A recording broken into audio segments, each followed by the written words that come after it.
BRK news. This is via Varma. New year వేడుకల వేళ ముంబైలో ఒక భయంకరమైన ఘటన వెలుగు చూసింది. ఈ ఘటనకు సంబంధించిన విషయాలు ఆలస్యంగా వెలుగులోకి వచ్చాయి. పెళ్లి చేసుకోవాలని ఒత్తిడి తెస్తూ మాట వినలేదన్న కోపంతో ఒక వివాహిత తన ప్రియుడిపై కత్తితో దాడి చేసి అతని ప్రైవేట్ భాగాలను కోసేసింది. ప్రస్తుతం బాధితుడు ఆసుపత్రిలో మృత్యువుతో పోరాడుతున్నాడు.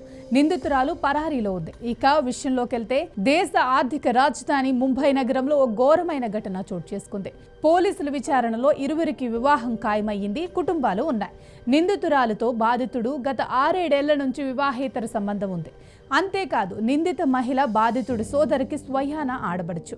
ఈ సంబంధం కారణంగా బాధితుడి భార్యను వదిలేసి తనను పెళ్లి చేసుకోవాలని ఆమె తరచూ ఒత్తిడి చేస్తోంది. దీనిపై ఇరువురి మధ్య పలుసార్లు వాగ్వాదం కూడా జరిగింది. పరిస్థితి అర్థం చేసుకోవాలని, పిల్లలు కుటుంబాలు ఇబ్బంది పడతాయని నచ్చజెప్పే ప్రయత్నం చేసినా ఆమె మాత్రం వినిపించుకోలేదు. బీహార్కు చెందిన బాధితుడు ముంబైలోని శాంతాక్రూజ్ ఈస్ట్లో గత 18 ఏళ్లుగా కుటుంబంతో కలిసి ఉంటున్నాడు. ఇక గతేడాది నవంబర్లో బీహార్ వెళ్లి అతన్ని వదిలిపెట్టని ఆమె తరచూ ఫోన్లు చేస్తూ వేధిస్తుంది. డిసెంబర్ 19న బీహార్ నుంచి తిరిగి వచ్చిన తర్వాత ఆమెకు దూరంగా ఉంటున్నాడు. ఇక డిసెంబర్ 31 రాత్రి ప్రపంచమంతా కొత్త ఏడాదికి వెల్కమ్ చెప్పేందుకు రెడీగా ఉన్నారు. కానీ ఒక్క మహిళ మాత్రం తన ప్రియుడి పైన కోపంతో రగిలిపోతుంది. ఈ న్యూ ఇయర్కి ప్రజల జీవితాల్లో కొత్త వెలుగులు నింపుకోవాలని ఎంతో ఆతృతగా వెయిట్ చేస్తున్నారు. కానీ ఈ ఒక్క మహిళ మాత్రం తన జీవితం అంధకారంలోకి వెళ్తుంది అని కంగిపోయింది.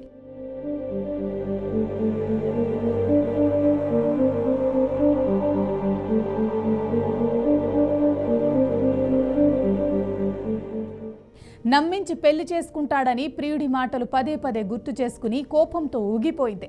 ఇక అప్పుడు నిర్ణయించుకుంది, ఈ రోజు ఏమైతే అది అయిందిలే అనుకుని ఓ మాస్టర్ ప్లాన్ వేసేసుకుంది. ఇక దాన్ని అమలు చేసేందుకు డిసెంబర్ 31ని ఎంచుకుంది.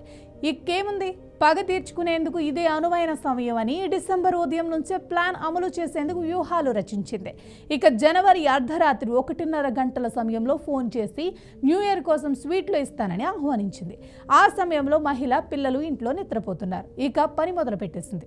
బాధితుడు తన ఇంటికి వచ్చిన తర్వాత మొదట అతని ప్యాంట్ విప్పమని కోరింది. ఆ తరువాత వంటగదిలోకి వెళ్లి ఒక కూరగాయల కత్తిని తీసుకొచ్చింది. అనంతరం అతడు ఊహించిన విధంగా ప్రైవేటు భాగాలపై విచక్షణ రహితంగా దాడి చేసింది. ఆ దాడిలో ఆ వ్యక్తి తీవ్ర గాయాల పాలై అధిక రక్తస్రావంతో విలవిలలాడుతూ ఇంటికి పరుగులు తీశాడు. దీంతో కుటుంబ సభ్యులు, స్నేహితులు అతన్ని సమీపంలో ఎన్వి దేశాయ్ ఆసుపత్రికి తీసుకెళ్లారు. అక్కడ ప్రథమ చికిత్స అనంతరం మెరుగైన వైద్యం కోసం సియాన్ ఆసుపత్రికి తరలించారు. బాధితుడికి లోతైన గాయమైందని, శస్త్రచికిత్స చేయాల్సి ఉందని డాక్టర్లు చెప్పారు. ఈ ఘటన బాధితుడి కుటుంబం ఇచ్చిన ఫిర్యాదు ఆధారంగా కేసు నమోదు చేసిన పోలీసులు దర్యాప్తు చేపట్టారు.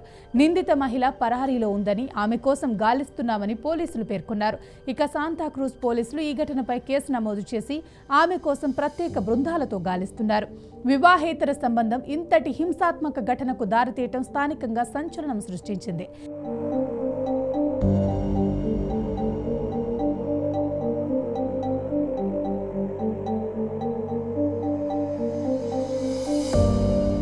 ఇక గతంలో కూడా ఉత్తరప్రదేశ్లోని ముజఫర్ నగర్ అచ్చం ఇలాంటి ఘటనే చోటు చేసుకుంది. ఓ యువ జంట మధ్య 8 ఏళ్లుగా ప్రేమ వ్యవహారం ఉంది. అయితే మరో మహిళను పెళ్లి చేసుకునేందుకు యువకుడు సిద్ధమయ్యాడు. ఈ విషయం అతడి ప్రియురాలికి తెలిసింది. దీంతో అతడిపై పగ తీర్చుకోవాలన్న ఆమె చివరిసారి కలుద్దామంటూ ప్రియుణ్ణి ఆ మహిళ పిలిపించింది. ఏకాంత ప్రాంతంలో కలిసిన తరువాత మరో మహిళతో పెళ్లి కుదరటంపై వారిద్దరి మధ్య వాగ్వాదం జరిగింది. ఈ నేపథ్యంలో వెంట తెచ్చిన కత్తితో ఆ వ్యక్తి ప్రైవేట్ భాగాన్ని కోసేసింది. ఆ తరువాత తన చేతిని కోసుకుని ఆత్మహత్యకు ప్రయత్నించింది. మరోవైపు ప్రైవేట్ భాగానికి గాయమై రక్తం కారుతున్నప్పటికీ ప్రియురాలి చేతి గాయానికి కట్టుకట్టి ఆమె ప్రాణాలను ఆ వ్యక్తి కాపాడాడు. ఆ వెంటనే పోలీసులకు సమాచారం ఇచ్చాడు. దీంతో పోలీసులు ఆ ప్రాంతానికి చేరుకున్నారు.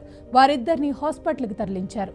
ఇక అప్పట్లో ఆ కేసు ఉత్తరప్రదేశ్లోనే కాదు, దేశవ్యాప్తంగా సంచలనంగా మారింది. ఇలాంటి మరిన్ని ఇంట్రెస్టింగ్ అప్డేట్స్ కోసం మా ఛానల్ని సబ్స్క్రైబ్ చేసుకోండి. మీ ఫ్రెండ్స్ అండ్ ఫ్యామిలీ మెంబర్స్కి వీడియో తప్పకుండా షేర్ చేయండి.